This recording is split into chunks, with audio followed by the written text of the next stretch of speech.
tidak boleh menetapkan orang sebagai tersangka sebelum diperiksa sebagai calon tersangka dan saksi. Nah itu cacat hukum. Pak Febri kan mengatakan, betul itu rumah saya.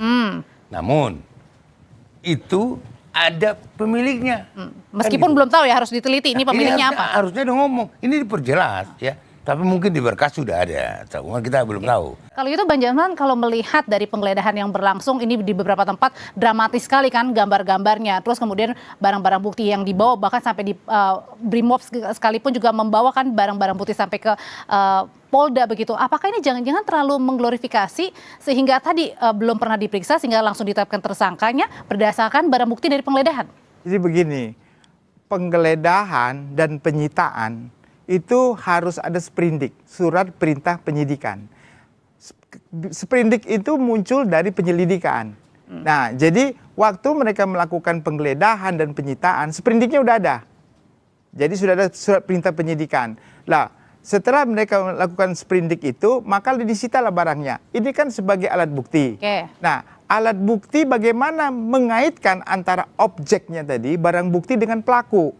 Lalu barang bukti ini harus diuji sesuai dengan pasal yang akan disangkakan. Contohnya tadi Kompres menyatakan pasal 12D, tapi sebenarnya itu pasal 12E menurut saya. Dan pasal 12B besar dan juga pasal 5 mungkin atau pasal 605 di KUHP yang baru. Nah ini ada kaitan nggak dengan Pak Febri? Begitu kan? Ada kaitan nggak? Maka harus diperiksa dulu dia sebagai saksi. Oh, jangan buru-buru ditetapkan. Jangan tersangka, nggak boleh. Makanya kalau gitu pertanyaan berikutnya adalah karena belum ditetapkan, karena belum diperiksa sebagai saksi, tapi sudah ditetapkan sebagai tersangka, makanya ex Jampisus belum ditahan sampai dengan sekarang. Ya, jadi di pasal 1 angka 31, penetapan tersangka didasarkan kepada telah terbukti, alat bukti yang diambil sudah jelas, lalu digelar perkara, dengan alat bukti itu ditentukanlah tersangkanya.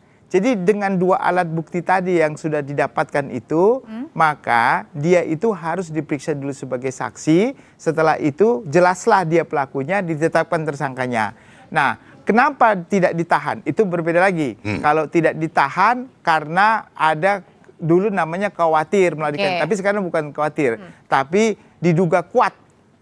Diduga kuat berdasarkan alat bukti, ya, melarikan diri, menghilangkan barang bukti dan mengulangi perbuatannya. Jadi itu mungkin tidak ada bukti untuk hal yang berbeda. Itu, hal berbeda. Nah, jadi menurut saya sekarang ini adalah apakah waktu dia ditetapkan tersangka Pak Febri ini sudah sesuai dengan aturan KUHP atau tidak? Nah, kalau tidak, berarti penetapan tersangka tidak sah. Bagaimana memperjuangkan penetapannya tidak sah? Harus mengajukan pra peradilan. Kalau gitu dengan mengajukan pra peradilan bisa aja dong Pak Febri ini akan lolos. Ya bisa, karena ya, nanti hakim akan menilai apakah waktu melakukan penggeledahan, penyitaan sudah sesuai dengan aturan hukum yang benar. Setelah itu, apakah alat bukti cukup nggak? Minimum 2 alat bukti untuk menetapkan dia sebagai tersangka. Dan sudah pernah diperiksa sebagai saksi dan calon tersangka. Itu syaratnya. Pak Jasman, kalau gitu, kalau Anda melihat, Anda juga adalah Jaksa Agung Muda pengawasan kan dulu. Nah, pertanyaannya adalah kalau di sini, ini kira-kira yang cacatnya mana? Yang miss-nya di mana nih? Di polisi kah? Ya, saya kira kurang etis saya menjawab itu. Kurang etis saya menjawab. Tapi kalau yang Anda lihat misalnya secara general saja Pak. Tadi kan saya sudah katakan, dia sudah ditetapkan sebagai tersangka seperti yang dikatakan oleh Pak Ginting. Dia ditetapkan sebagai tersangka, belum diperiksa sebagai tersangka. Atau bahkan belum diperiksa sebagai calon tersangka yang disebutkan oleh Pak Ginting dari saksi gitu kan. Jadi kalau menurut saya calon tersangka bisa diperiksa. Ini belum. Saya nggak etis. Kalau gitu, kalau pertanyaannya saya ubah, kalau tadi misalnya tidak usah capek-capek mengajukan pra peradilan, kalau misalnya tadi ada penyerahan berkas, kemudian kan pasti diteliti oleh pihak kejaksaan. Nah kalau misalnya dalam fungsi pra penuntutan ya, tadi yang belum saya sampaikan itu. Artinya di situ kalau misalnya memang tidak layak untuk dimajukan, artinya bisa gugur ini. Sekarang kita lihat dulu, kan ini kan dalam waktu dekat, tadi dikatakan oleh Pak Ginting, ini kan 7 hari harus sudah bisa, 14 hari harus sudah ditetapkan oleh dalam pra penuntutan, ya atau tidak, lengkap atau tidak. Yang menentukan adalah jaksa, jaksa peneliti tadi. Itu. Oke, berdasarkan barang bukti dan juga Ya, berdasarkan barang bukti yang ada dalam berkas. Ah. Nah, itu. Oke, kalau gitu pertanyaan yang publik nantikan, Bang Jamin, ini perkara masih bisa maju atau mandek, stagnan, atau jangan-jangan berhenti? Ada dua hal. Pertama, kalau kita cermati, kelihatannya tadi kalimat yang diutarakan adalah joint investigation. Kalau joint investigation berarti itu ada dua penyidik kejaksaan dan penyidik kepolisian. Ya, nanti dilimpahkan ke penuntut umum kejaksaan. Dan ini yang saya katakan tadi nggak lazim. Kalau beda pandangan nih? Nggak lazim. Kalau joint investigation sama-sama penyidik antara penyidik kejaksaan dan penyidik kepolisian, ini nggak lazim. Yang ibarat yang benar sebenarnya adalah penyidik Polri menyerahkan kepada KPK.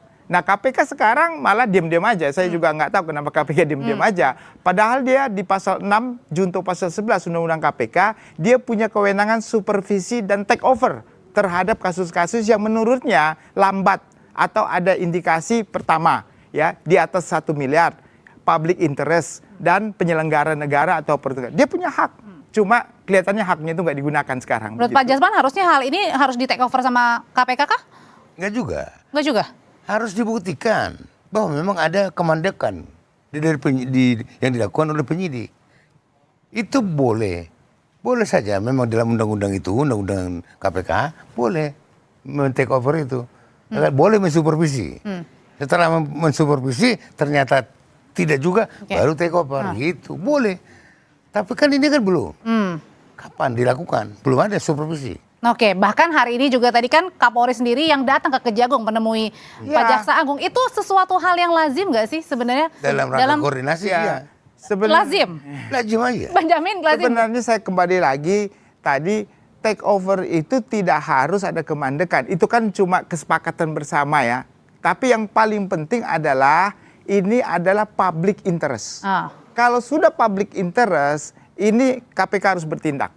Nah, itu yang menjadi kunci sebenarnya KPK. Tetapi kelihatannya belum. Dan masalah tadi terkait silaturahmi saya kira wajar ya, supaya saling mendamaikan, tapi itu tidak mengenyampingkan perkara itu gimana? yang Gimana cara menyampingkan itu? Karena publik menantikan itu. Perdamaian atau komunikasi antara Kapolri dan juga Panglima dan juga Jaksa Agung itu harus dilakukan supaya negara kita aman dan damai, begitu. Tetapi tanpa mengenyampingkan proses hukum yang sedang berjalan. Dan satu-satunya atau hal yang paling dekat yang bisa dilakukan adalah memanggil dulu Pak Febrinya.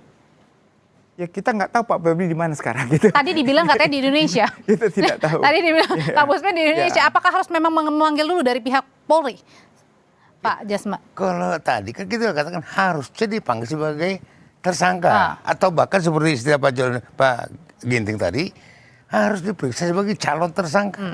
Kan belum diperiksa sebagai calon tersangka. Hari ini tadi sudah sedang dibuktikan keaslian dari 74 kg emas, kemudian dolar Amerika dan juga Singapura. Nah, nextnya apa untuk kemudian supaya kasus ini berlanjut dan terang begitu, supaya publik juga tidak hanya tadi penggeledahan saja yang terglorifikasi, tapi kemudian selanjutnya dibuktikan bahwa itu milik siapa itu dulu. Nanti kan Pak Febri kan mengatakan ada pemiliknya. Itu dulu ditunjukkan itu. Berarti harus diperiksa juga Pak Febrinya? Iya, diperiksa dan Pak Febri diperiksa untuk menjawab itu. Itu barang kenapa berada di rumahmu?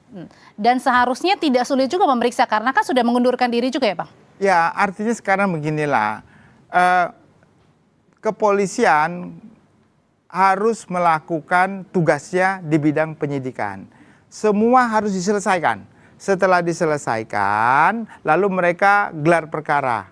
Setelah gelar perkara, baru ada pelimpahan. Nah, nanti setelah gelar perkara, silakan conference bahwa sudah kami lakukan A, B, C, D, F, G, dan sekarang berkasnya kami limpahkan ke penuntut umum ya, penuntut umum ya, bukan penyidik ya, ke penuntut umum kejaksaan. Itu clear kita, oh itulah hukum acara yang benar, seperti itu begitu. Nanti tinggal jaksa memiliki kewenangan untuk melakukan penuntutan.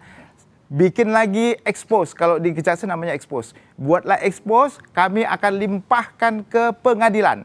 Nah itulah cara yang baik dan benar. Dan rakyat bisa melihat secara terbuka, oh kasus ini memang jalan sesuai dengan aturan. Oke, kalau berarti dari Bang Jamin maupun Pak Jasman, apakah optimis kasus ini memang akan terus kemudian digali untuk diusut tuntas, atau malah mandek atau berhenti?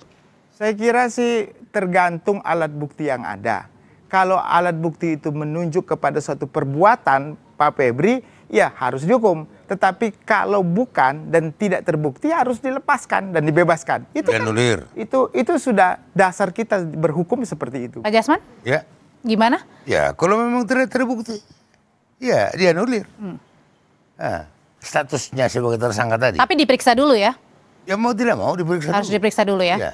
Oke, baik kalau gitu. Terima kasih Pak Jasman untuk pandangannya, Bang Jamin. Ya. Terima kasih. Semoga kasus ini memang tidak hanya tadi di penggeledahan saja yang kemudian publik menantikan, tapi Ya. juga bagaimana kasus nextnya seperti apa. Terima kasih Pak Jasman, Bang Jamin. Terima kasih. Selamat malam.